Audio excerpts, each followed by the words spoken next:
Mga kababayan, huwag nyo nang hanapin ang mga pulis sa presinto sapagkat kami ay nasa inyo ng mga telepono. Dial 911, darating kami sa loob ng 5 minuto. Lilingkod sa bawat Pilipino at magbibigay ng tamang impormasyon para sa tahimik at maayos na Pilipinas. Police News Network, alagad ng batas, tagapagtaguyod ng balitang pulis, sandigan ng mamamayan, patnubay ng katotohanan.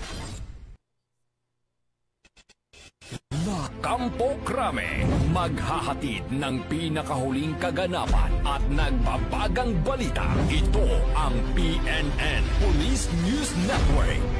At ngayon, ang inyong mga tagapagbalita. Magandang araw, Bagong Pilipinas. Ako ang inyong alagad ng batas, tagataguyod ng Balitang Pulis, Patrolman Regan Robles mula sa PNP Aviation Security Group. At ngayong araw ng Miyerkules, makakasama natin muli bilang special guest co-host si Ms. Jehaini Jaira Hernandez, ang ating former Miss Teen International Grand Winner and Sparkle GMA 7 Artist 2023. Magandang umaga po sa iyo, ma'am. Magandang umaga po, sir. At magandang umaga sa ating mga manonood ngayon. Huwag po nating kalimutan i-like, i-follow at i-subscribe ang page ng Philippine National Police, Police Community Affairs and Development Group Pikachi Tagapag-Ugnay at Police News Network. Kami po ay maghahatid sa inyo ng tamang balita, kwento ng pulis at serbisyo para sa mamamayan. At ito ang PNP News Online. Ang pangunahing balita ng Police News Network, alagad ng batas, tagataguyod ng balitang pulis.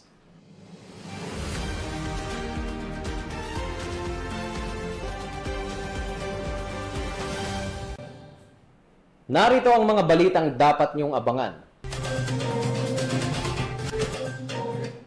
High-value drug suspect timbog, mahigit 700,000 pisong halaga ng shabu, nasamsam. Lalaki timbog sa bypass operation sa Cotabato. At tulak ng droga, arestado sa patong-patong na kaso sa Cotabato City.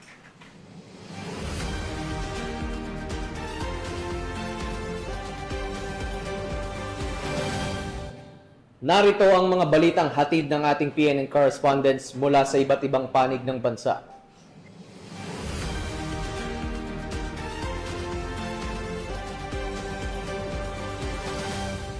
Simulan natin ang balita mula sa bahagi ng Luzon.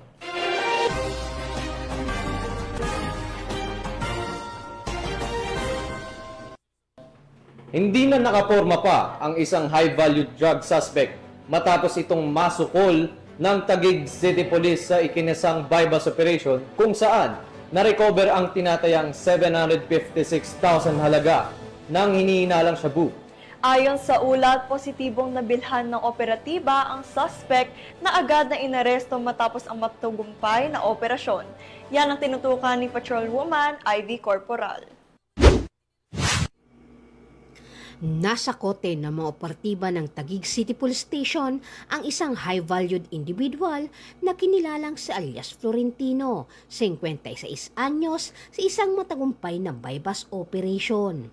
Na-recover mula sa suspect ang tinatayang 52.5 gramo ng hinihinalang shabu na may standard drug price na 756,160 pesos.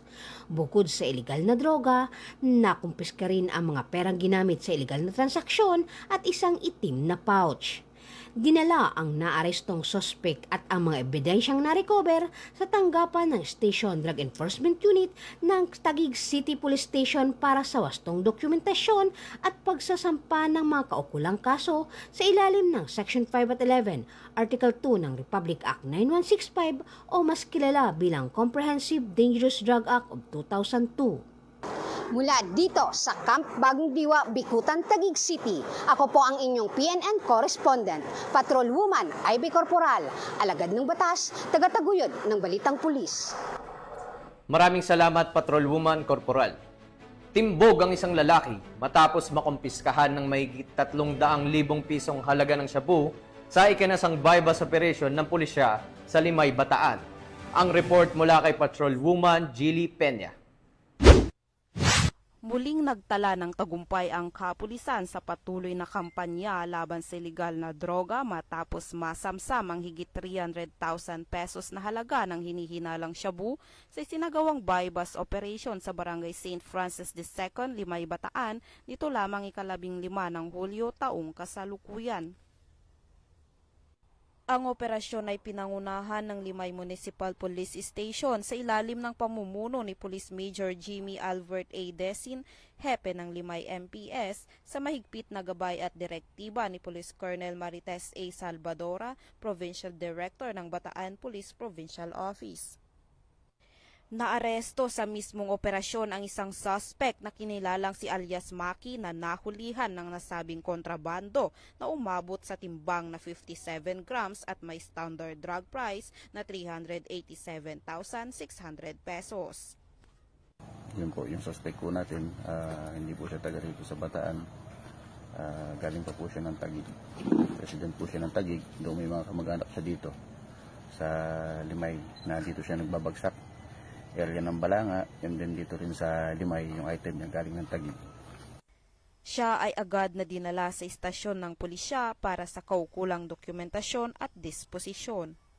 Nahaharap ngayon ang suspect sa kasong paglabag sa Sections 5 at 11 Article 2 ng Republic Act 9165 o ang Comprehensive Dangerous Drugs Act of 2002. Ayon sa Bataan PNP, ang matagumpay na operasyon ay bahagi ng mas pinaigting na kampanya ng Philippine National Police laban sa paglaganap ng ilegal na droga sa lalawigan upang mapanatili ang kaayusan, kapayapaan at kaligtasan ng mga pamayanan sa Limay at Karatig Bayan. Patuloy ang panawagan ng kapulisan sa publiko na makipagtulungan sa pamamagitan ng pagbibigay ng impormasyon upang masugpo ang mga kriminal na aktibidad sa kanilang komunidad. Mula dito sa gitnang Luzon, ako ang inyong PNN correspondent, Patrolwoman Giri Advicola Peña, alagad ng batas, tagataguyod ng Balitang Pulis. Maraming salamat, Patrolwoman Peña. Isinagawa ang isang makabuluhang turnover of command ceremony ng Provincial Director ng Pangasinan Police Provincial Office sa Lingayen, Pangasinan, kung saan formal na isinagawa ang pagbabago sa pamunuan. Pinangunahan nito ni Police Brigadier General Dindo Reyes, Regional Director ng Police Regional Office 1, bilang pagkilala sa responsibilidad at hamon na kalakip ng liderato sa lalawigan. Police Staff Sergeant John Del Supremo sa report.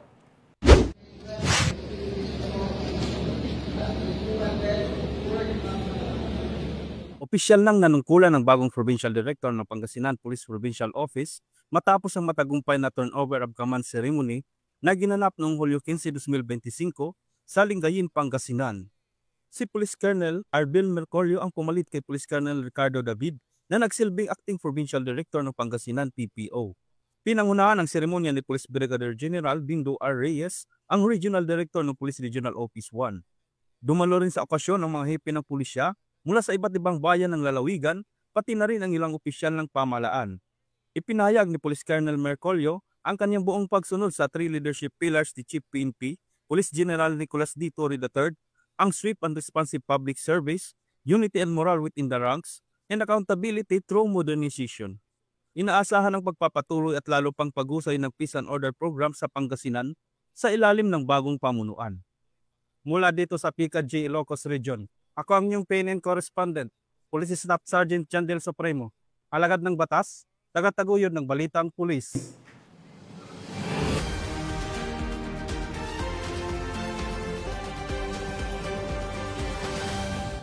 Tunghayan naman natin ang mga balita mula sa Visayas.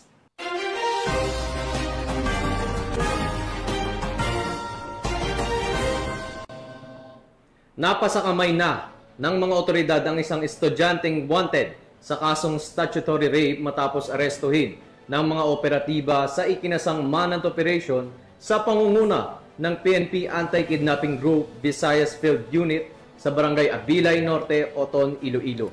Ang operasyong ito ay bahagi ng pinaigting na kampanya ng Philippine National Police laban sa mga wanted na personalidad, lalo na sa mga kasong may kinalaman sa karahasan at paglabag sa karapatang pantao.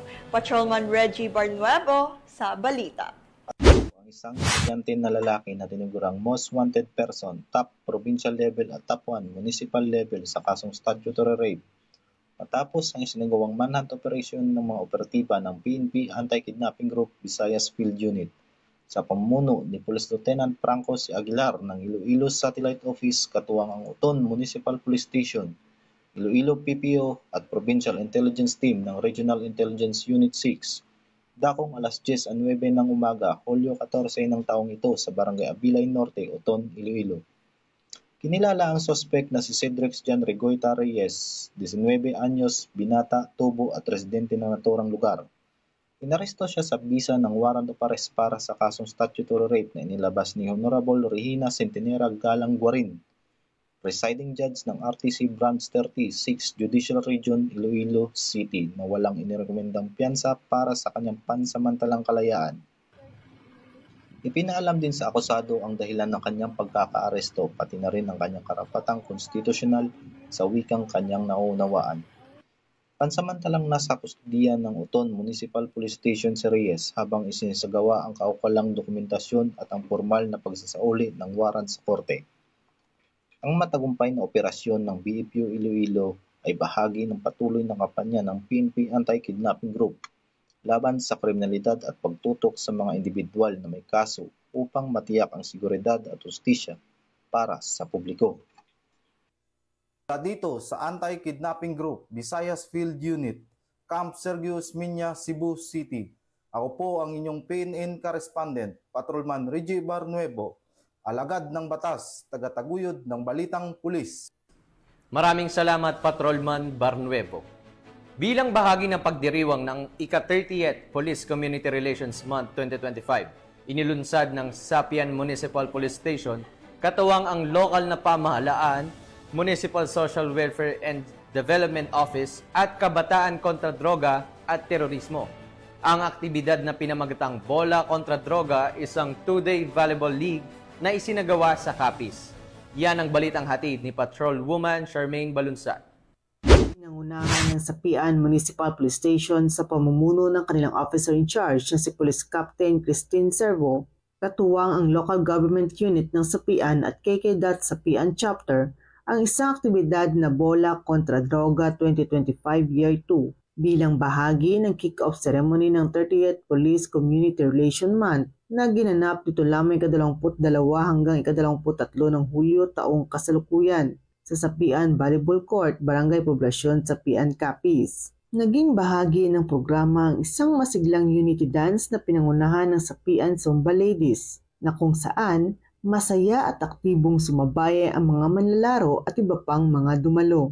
Dumalo sa makabuluhang aktibidad sina Pastor Noriel Olano, Kasimbayanan Faith-Based Volunteer, Attorney Jose Villanueva, Municipal Mayor ng Sapian, Mike Albert Amores, President ng Sapian Volleyball Club, Sapian Zumba Ladies, KK.Dot Sapian at ang mga kabataang atleta mula sa iba't ibang barangay ng Sapian na aktibong lumahok sa palaro. Layunin ng aktibidad na ito na maging mabisang plataporma upang hikayatin ang kabataan at komunidad na umiwas sa ilegal na droga. Sa pamamagitan nito, naipakita ng kapulisan ang kanilang malasakit sa mamamayan sa pagsulong ng malusog na pamumuhay, pagbibigay ng kaalaman tungkol sa masasamang epekto ng ilegal na droga, at pagpapalakas ng pagkakaisa at suporta sa komunidad. Patuloy ang kapulisan ng Sapian PNP sa pagsasagawa ng ganitong mga uri ng aktibidad upang mas lalong mahikayat ang komunidad na iwasan ang ilegal na droga tungo sa mas ligtas at maayos na pamumuhay ng bawat isa dahil sa bagong Pilipinas ang gusto ng pulis, ligtas ka. Mula dito sa Western Visayas, ako ang inyong PNN correspondent, Patrolwoman Charmaine Balunsat. Alagad ng batas, tagataguyod ng balitang pulis. Maraming salamat, Patrolwoman Balunsat. Sa patuloy na advokasya ng pulisya para sa pampublikong kalusugan at voluntaryong paglilingkod, nagsagawa ng bloodletting activity ang Regional Medical and Dental Unit 7 upang makalikom ng sapat na supply ng dugo para sa mga nangangailangan, habang pinapalaganap ang kamalayan ukol sa kahalagaan ng donasyon ng dugo. bilang gawaing makabayan at makatao. Patrolwoman Nikia Cañedo sa ulat. Kasalukuyang isinasagawa ang bloodletting activity ng RMDO 7 sa Camp Sotero, Cabahog, Cebu City nito lamang ika-15 ng Hulyo taong kasalukuyan. Pinangunahan ang nasabing aktibidad ni Police Lieutenant Colonel Marilyn Ignacio, officer in charge. Each of you has chosen to give not just a part of yourself, but a chance, an opportunity for someone out there to keep living, to keep hoping, and to keep fighting. What you're doing may seem simple, just a few minutes, a little discomfort, but to someone in a hospital who is waiting for a miracle, your act means every day. Katuwang ang Department of Health Region 7, knowing that your simple act could save someone's life brings a sense of fulfillment. Thank you, not just for showing up, but also for choosing to care. In the world where sometimes there's a lot of uncertainties, you donating blood is a beautiful reminder that kindness still flows, literally, from one person to another. At mga sponsor gaya ng 7-Eleven, Activation Machine Incorporated at Calbe International. Tinatayang mahigit kumulang 100 na personnel mula sa Police Regional Office 7 at mga police trainees mula sa Class Legions ang voluntaryong nag-donate ng dugo sa naturang aktibidad. I am Police Trainee Prince Mark A. Quezon. This bloodletting activity is important for the community. As for us donors, this simple act of giving away blood can be so much more for those in need. This activity is not just about giving away blood, but this is about giving hope and perhaps a second chance at life. Layunin ng programa na tumugon sa pangangailangan ng mga ospital sa supply ng dugo at mapalaganap ang kamalayang panlipunan ukol sa kahalagaan ng pagbibigay ng dugo bilang isang paraan ng pagliligtas ng buhay. Bilang pasasalamat sa kanilang kabayanihan, ang mga blood donors ay nakatanggap ng libreng pagkain at iba pang munting regalo mula sa mga katuwang na organisasyon. Ang Dugo Mo, Buhay Ko ay isa lamang sa mga inisyatibo ng RMDO 7 na nagpapakita ng malasakit at pagkakaisa ng kapulisan at komunidad sa pagtugon sa mga pangangailangang pangkalusugan. Each drop of blood donated today is a gift of life, a powerful reminder that through simple acts, we can profoundly impact others in our community.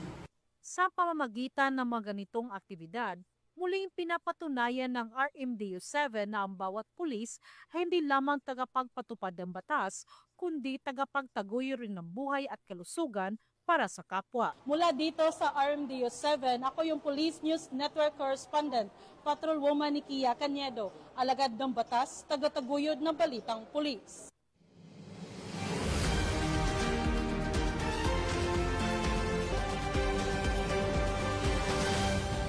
Narito naman ang mga balita mula sa bahagi ng Mindanao.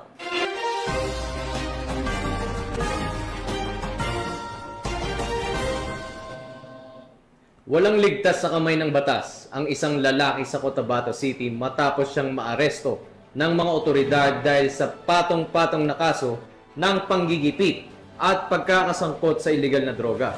Batay sa ulat, ginamit umano ng suspect ang mga masiselang larawan ng biktima upang takutin ito at hingan ng pera. Bukod dito ay nahulihan pa ito ng hinihinalang shabu sa oras ng kanyang pagkakaaresto. Nakatutok dyan si Patrolwoman Maria Senyora Agbuya.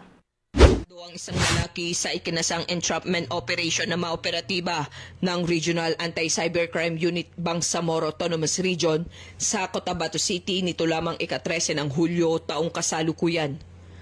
Kinilala ng mga otoridad ang suspect na si Elias Udin, residente ng Cotabato City na nahuli sa mismong pakikipagkita sa biktima matapos nitong pilitin ng babae na magbigay ng pera kapalit ng hindi pagpapakalat ng kanyang sensitibong larawan at video sa internet.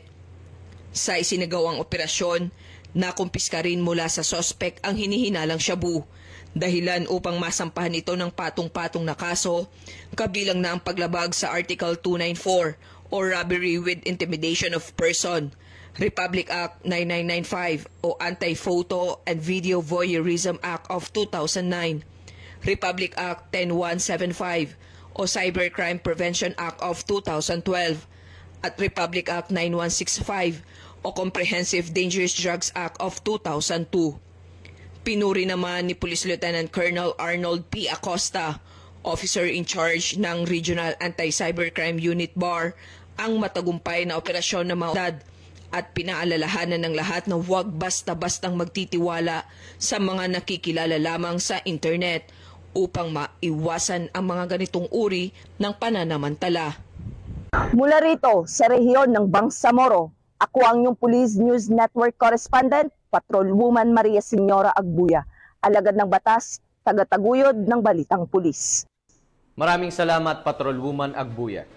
Sa gitna ng mas pinaigting na kampanya ng pulisya kontra illegal na droga, kalaboso ang isang lalaki matapos madakip sa isinagawang bypass operation ng mga otoridad sa barangay Canary Site, Palomoloc, South Cotabato.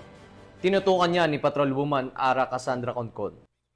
Ang isang lalaki sa nagawang bypass operation ng mga otoridad na nagresulta sa pagkasamsam ng mahigit 200,000 na halaga ng shabu sa barangay Canary Site, Palomoloc, South Cotabato.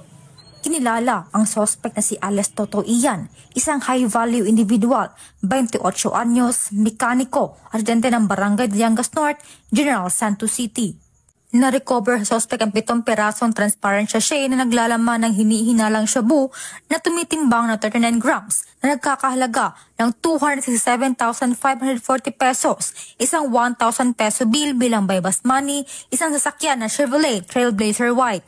Naging matagumpay ang operasyon dahil sa pagsisikap ng Palomoloc PS, PDEA 12, Highway Patrol Group South Cotabato at South Cotabato Provincial Intelligence Unit. Ang matagumpay na operasyong ito ay bunga ng determinasyon at maagap na aksyon ng ating PNP kontra droga. Mula dito sa Rehiyon 12, ako ang iyong PNN Correspondent, Patrolwoman Ara Cassandra Concon, alagad ng batas, tagataguyod ng Balitang Pulis. Maraming salamat, Patrolwoman Concon. Bagsak sa kamay ng batas ang isang hinihinalang tulak ng droga matapos maaresto sa ikinasang bypass operation ng pulisya sa bayan ng Villanueva, Misamis Oriental. Magbabalita dyan si Patrolwoman Danessa Berdos.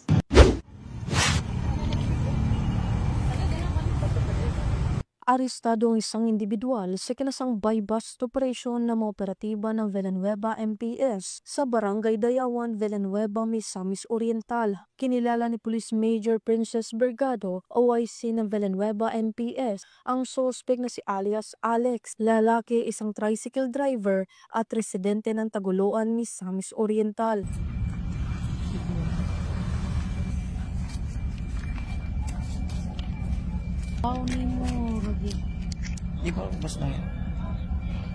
Sa kinasang operasyon ng mga operatiba ay nakumpiska ang 21 na maliliit na pakete ng hinihinalang shabu, isang 500 peso bill na ginamit bilang bypass money at iba pa mga non-drug items. Naharap ang suspect sa kasong paglabag sa RA 9165 o Comprehensive Dangerous Drugs Act of 2002.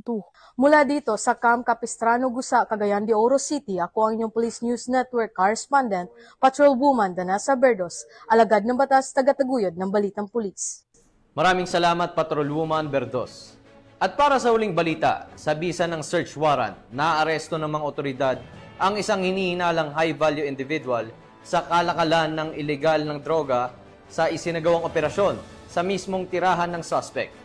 Nakatutok dyan si Patrolwoman Aldin Cañaceres. Sa kote ng otoridad, ang isang high-value individual na kilala sa alias na Obet, 47 anyos sa isinagawang search warrant operation noong umaga ng Hulyo 15 taong kasalukuyan sa Purok 10, Nasilla Village, Bogak, Barangay Maa, Davao City. Pinangunahan ng Drug Enforcement Team ng Maa Police Station sa ilalim ng pamumuno ni Police Major Philip Dave A.U. din ang naturang operasyon na nagresulta sa pagkakaaresto ng suspect at pagkakumpiska ng 12 sachet ng hinihinalang shabu na may tinatayang timbang na 50 gramo at halagang 340,000 pesos. Nakuha rin sa isang itim na coin purse na pinanimula ang pinaglagyan ng mga kontrabando. Nasa kustodiya na ngayon ng mga police station ang suspect at mga ebidensya para sa kaukulang paghahain ng kaso. Patuloy ang pinaigting na kampanya ng Police Regional Office 11 laban sa illegal na droga, kasabay ng panawagan sa publiko na makiisa sa pagpapanatili ng kaayusan at kaligtasan sa mga komunidad. Mula dito sa Police Regional Office 11, ako ang inyong PNN correspondent, Patrolwoman Alden Cañazares, alagad ng batas, tagataguyod ng Balitang Pulis.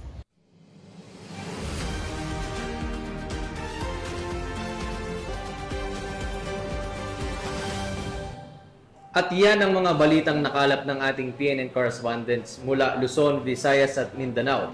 At bago tayo tuluyang magtapos, nais ko pong maipaabot ang aming taos-pusong pasasalamat sa lahat ng masusugid na taga-subaybay ng Police News Network. Maraming salamat po sa inyong patuloy na suporta.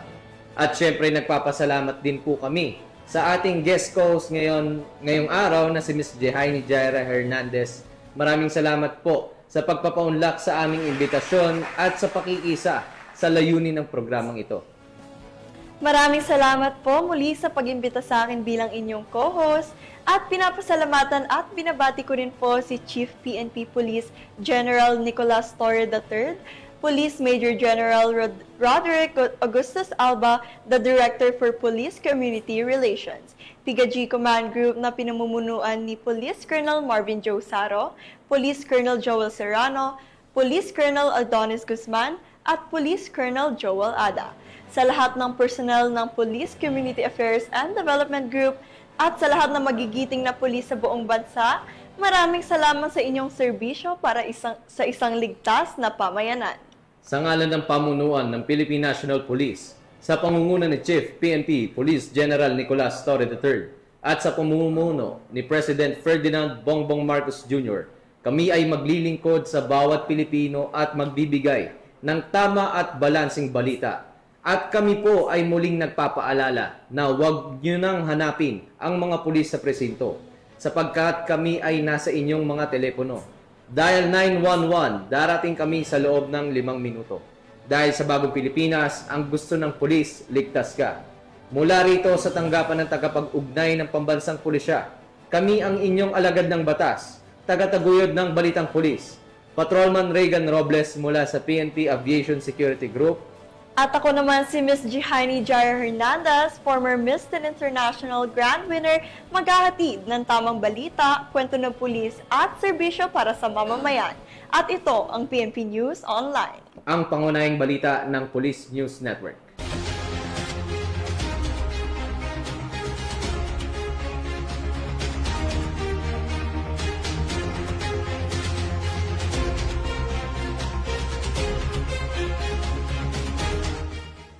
Police News Network, alagad ng batas, tagapagtaguyod ng balitang pulis.